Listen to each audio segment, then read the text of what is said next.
ሰላም ጤና ይስጥልን የተከበራችሁ የቱዴይ መረጃ ቤተሰቦቻችን በያላችሁበት የዓለም ክፍል ሁሉ ሰላም ጤና ፍቅር እንዲበዛላችሁ እየተመኘው አሁንም እንዲሁ ከሀገር ውስጥና ከመላው ዓለም የተሰሙትን እጅግ ሊደመጡ የሚገባቸውን ወሳኝ እንዲሁም ሰበር የሆኑ መረጃዎችን በማጠናቀር ወደ እናንተ ይዤ ብቅ ብያለሁ።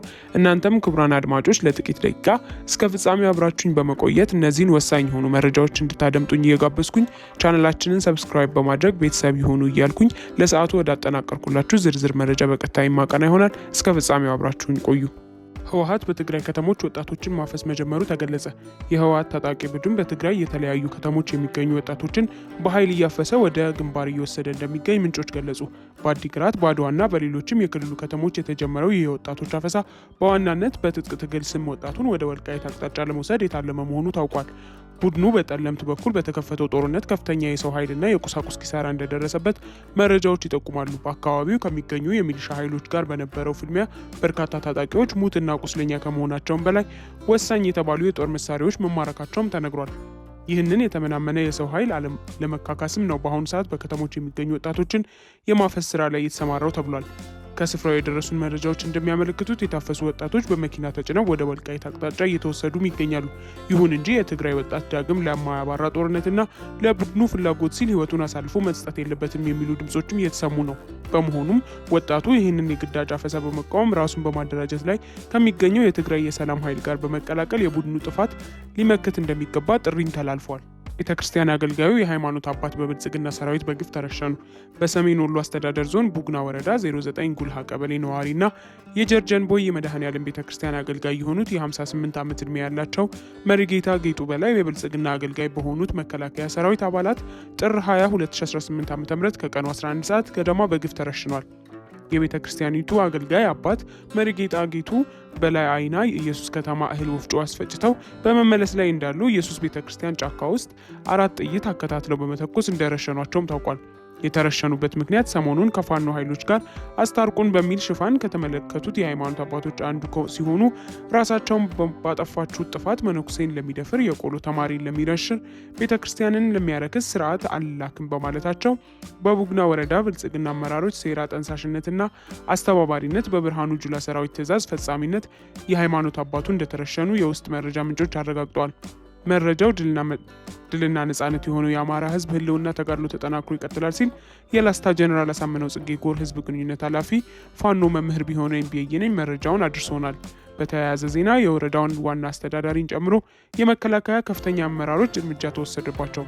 በሰሜን ወሎ አስተዳደር ዞን ስር የላስታ ወረዳ ዋና አስተዳዳሪ የሆኑት ኢንጂነር ለዓለም ብርሃኑና ላሊበላ ከተማ ሰፍሮ የሚገኘው የብልጽግና ፓርቲ ተላላኪ የመከላከያ ሰራዊት ከፍተኛ አመራሮች ሆቴል አዘግተው አስረሽነው በሚሉት ጊዜ ላሊበላ ከተማ ላይ ሰርገው በገቡ ባልታወቁ ኃይሎች በደረሰባቸው የእጅ ቦምብ ጥቃት ከፍተኛ አመራሮች ጉዳት አስተናግደዋል።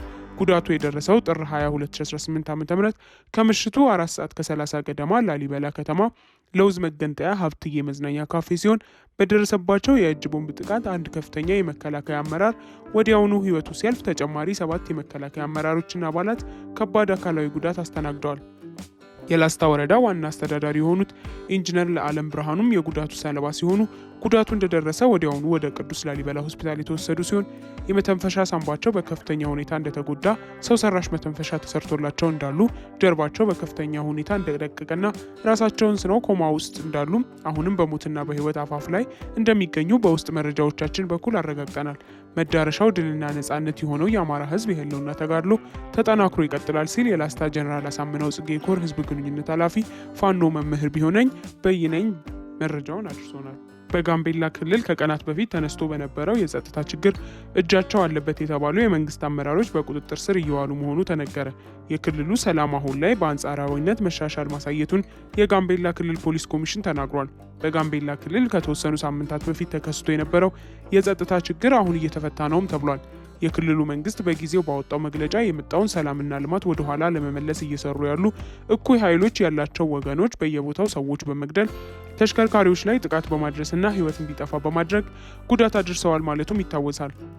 የጸጥታ አካላትንና የአመራር ኢላማ በማድረግ ክልሉን ወደ ለየለት የህዝቦች እልቂት ለማስገባት የተለያዩ ሙከራዎች ሲደረጉ ሲስተዋሉም በመግለጫውም ጠቅሶ ነበረ። አሁን ስላለው አጠቃላይ የክልሉ የሰላም ሁኔታ ዛሬ ስልክ ደውለን የጠየቅናቸው የጋምቤላ ክልል ፖሊስ ኮሚሽን ምክትል ኮሚሽነር ዶጅ ጎድጎት ሰሞኑን በጋምቤላ ከተማ ከተፈጸመው ጥቃት ውጪ አጠቃላይ ሁኔታዎች ነገሮች የተሻሻሉ ናቸውም ብለዋል። የሀገር መከላከያና የፌዴራል ፖሊስ አባላት ጸጥታውን እየተቆጣጠሩት እንደሚገኙም ተናግረዋል። ትምህርት ቤቶችና የጤና ተቋማትም ተከፍተው አገልግሎት እየሰጡ እንደሚገኙ የነገሩን ምክትል ኮሚሽነሩ በስጋት ምክንያት ስራ ያልጀመሩ ትምህርት ቤቶችን ግን አሉ ብለዋል። የተፈጠረውን የጸጥታ ችግር ተከትሎ የሞቱና የቆሰሉ ሰዎች አጠቃላይ ብዛት ለማወቅ ሪፖርቶች ከተለያዩ የክልል አካባቢዎች እየተሰበሰቡ እንደሆነና ሲጠቃለሉ እንደሚገለጹም አቶ ዶች ነግረዋል። በችግሩ ውስጥ የመንግስት አመራሮችም ተሳትፎ እንዳላቸው አረጋግጠናል ያሉት ኮሚሽነሩ በዚህ ተጠርጥረው በቁጥጥር ስር የዋሉ እንዳሉም አክለዋል። የሰላም ችግሩን ፈጥረዋል የተባሉ ታጣቂዎችን በቁጥጥር ስር ያዋሉ ስራ አሁንም ለመቀጠል ምክትል ኮሚሽነሩ ተናግረዋል። የኢትዮጵያ አየር መንገድ ወደ ትግራይ ክልል ከተሞች የነበረውን የዕለቱ በረራ መቋረጡን ተከትሎ ስጋት እንደገባቸው የመቀሌ ከተማ ነዋሪዎች ተናገሩ። ነዋሪዎች እንዳሉት በትግራይና በአማራ ክልል አጎራባች አካባቢዎች ግጭት መቀስቀሱ አሳሳቢ ሆኖባቸዋል።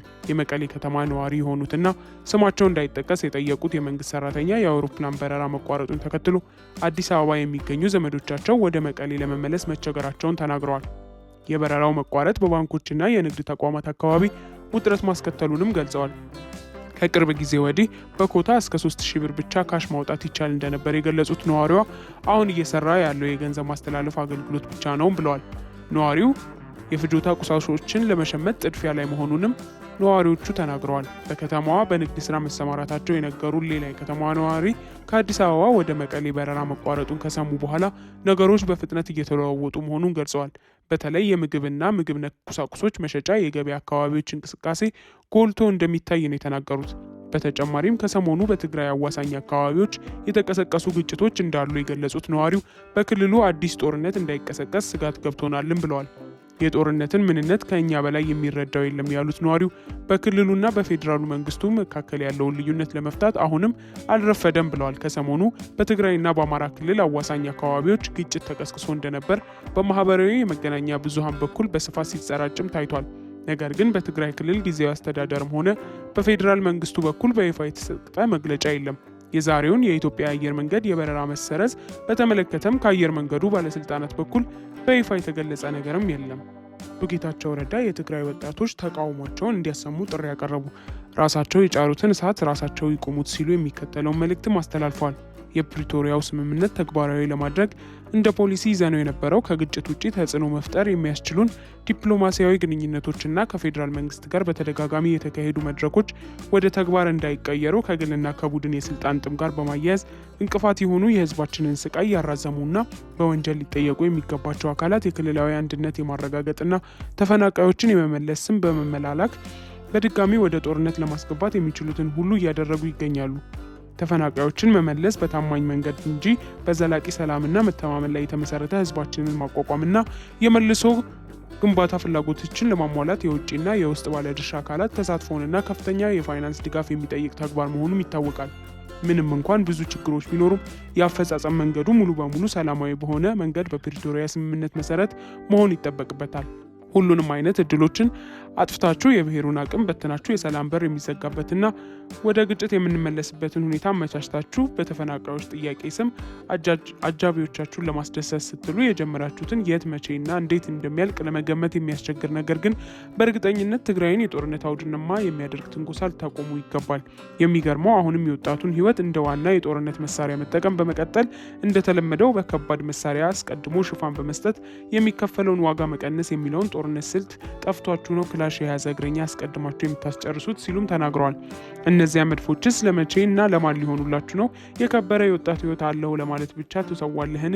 ያም ሆነ ይሄ ተጋድላያችን ህመምን እና ህዝባዊ መርህን ለርካሽ ፖለቲካዊ ንግግራችን እንዳይጠቀሙበት ተጠንቀቁ።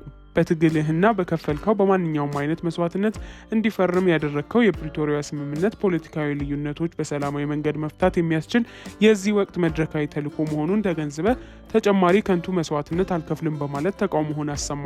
መስዋዕትነትህን ደጋግመው ያረከሱ የፖለቲካና የጦር መሪዎችን አሁንም የወጣቶችን መስዋዕትነት መሰረት ያደረገ ከጦርነት በታች ያለ ፍጥጫን ወደ ሙሉ ጦርነት ለመውሰድ የጀመሩትን ትርጉም አልባ እንቅስቃሴ እንዲያቆሙ የሚቻልህን ሁሉ አድርግ ሲሉ ጥሪ አቅርበዋል። ውድ ቤተሰቦቻችን ለዛሬ ያዝንላችሁን እዚህ ላይ ቋጨን። ላይክ፣ ሼር፣ ሰብስክራይብ፣ ኮሜንት በማድረግ ለቻናላችን ድጋፋችሁን መስጠት እንዳትዘነጉ። ከሌሎች መረጃዎች ጋር በድጋሚ የምንመለስ ይሆናል። እስከዚያው መልካም ቆይታ